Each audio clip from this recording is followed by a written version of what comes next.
Hi, everyone. I'm sorry that kindergarten graduation ended the way it did last night in such a hurry. I'm glad some of you got your pictures taken so that you can remember it.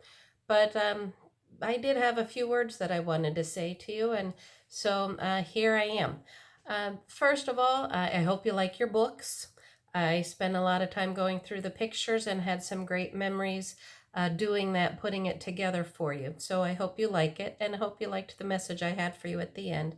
That was a personal one. This one is for everyone, and it has to do with whales, hummingbirds, God, and you. Now, I like to go whale watching, and my favorite place to do that is in Gloucester, Massachusetts. And I've learned several things over the time since I've done that. One is that whales can get to be 30 to 40 feet long. They can weigh almost 60,000 pounds. That would be 30 tons. And in order to keep that up, they eat almost 2,000 pounds a day. However, because Massachusetts and the oceans are a great place for fishing industries. Sometimes if the whale swims in an area where there's fishing nets, they can get entangled, and the whale can die because it cannot eat. So that's a sad part about it. My other favorite animal that I like to take care of, I said, is hummingbirds, and that is a lot smaller, of course, than a whale. It may only be 3 inches long, and if it would happen to land on you, you may not even notice because it weighs less than a nickel does. A hummingbird needs to, sometimes it can flap its wings about 50 times in 1 second. That would be me saying 1,000, and it's already flapped 50 times. And its heartbeat can go up to 1,200 times a minute. Your heartbeat would only be about 60 times per minute. So there's a big difference. Now, in order to keep the hummingbird's body active and to be able to do all of that work, it needs to eat 8 to 12 times each hour. And some of the things it eats are insects, flower nectar, and when they can't have that, they go to hummingbird feeders, and I have many of them outside my house. That is parts of sugar and water mixed together so that they can eat and then have the energy to do all that flying around that they do. Now, a couple of years ago, I came back from a trip to Massachusetts where I saw my whales, and I was sitting on the porch in the evening watching the hummingbirds, and one little hummingbird, it was a male, I can tell because it had the red throat. He came up and there was something stuck on the end of his beak. Now, a hummingbird's beak is very tiny, but whatever this was, it kept it closed, so even its little tongue couldn't come out. So it needs to eat 8 or 12 times an hour. It couldn't eat at all. And so it would flutter by the feeder knowing that it wanted something to eat, but it couldn't. So I prayed, Lord, help this hummingbird. I wish that I could tell you that after I prayed, it came up, sat on my finger, and I took the fluff off for it, but it didn't do that.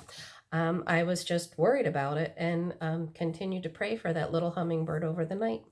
In the morning, I woke up and I went out onto the porch, and hummingbirds, they do rest at night. They go into a state called torpor, and then they don't have to eat. Their body just kind of shuts down for a little while, and in the morning, the activity of the hummingbirds is very much because they haven't eaten all night. Well, there was this same hummingbird flying around, and it still had the fluff on its beak it could not eat. So I figured between last night and this morning, it may have missed about 30 meals that it needed to keep its body going. So I was very worried, and I prayed for it again, and I said, Dear Jesus, please help this hummingbird because I can't do it. And it flew off to a fence not too far from my house, and it sat there on the fence, and then it looked down, and the fluff that was on its beak just fell off. Now, some people might tell you that that was coincidence. I will tell you that I got to see God answering my prayer for that little hummingbird. And even brought tears to my eyes that I could do that. And I mean, the once it fell off, it immediately flew to the feeder and ate a whole lot, and then, took off on its own. Now, I've also learned that hummingbirds come back to the feeder that they're used to. So the hummingbirds I may have out on my porch right now, one of them may be the same one that got taken care of a couple of years ago. And I'm excited about that, and I like to think about that. But what do whales and hummingbirds have to do with God and you? Well, in the Bible, God has this in Luke chapter 12, verses 20 through to 24. I'm going to read it to you. Then Jesus said to his disciples, "Therefore I tell you, do not worry about your life, what you will eat, or your body, what you will wear. For life is more than food, and the body more than clothes. Consider the ravens. They do not sow or reap. They have no storeroom or barn, yet God feeds them. And how much more valuable you are than birds." If God will take care of that little hummingbird, imagine what he will do for you. You are his child. You are the master of his creation. Now, it was our kindergarten graduation, and I wanted to let you know this is just the beginning. You have a lot more years of school to go. You've got elementary school, you have middle school, high school, and college, or some other school where you get to learn what you're going to do with the rest of your life. And God's going to be with you. But in this short life that you've already had, you have already experienced one major piece of history.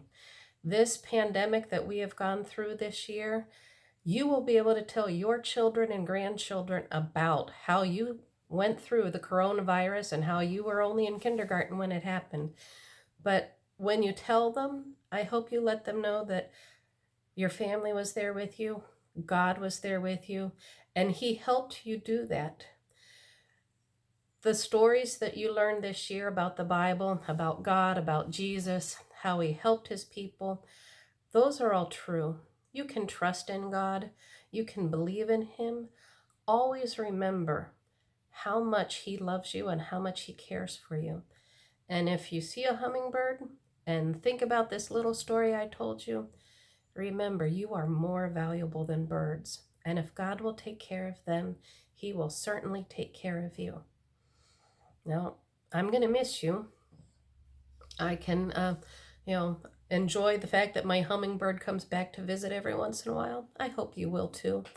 Hope that I'll get to see you sometime soon. Love you and miss you. Mrs. Hoff.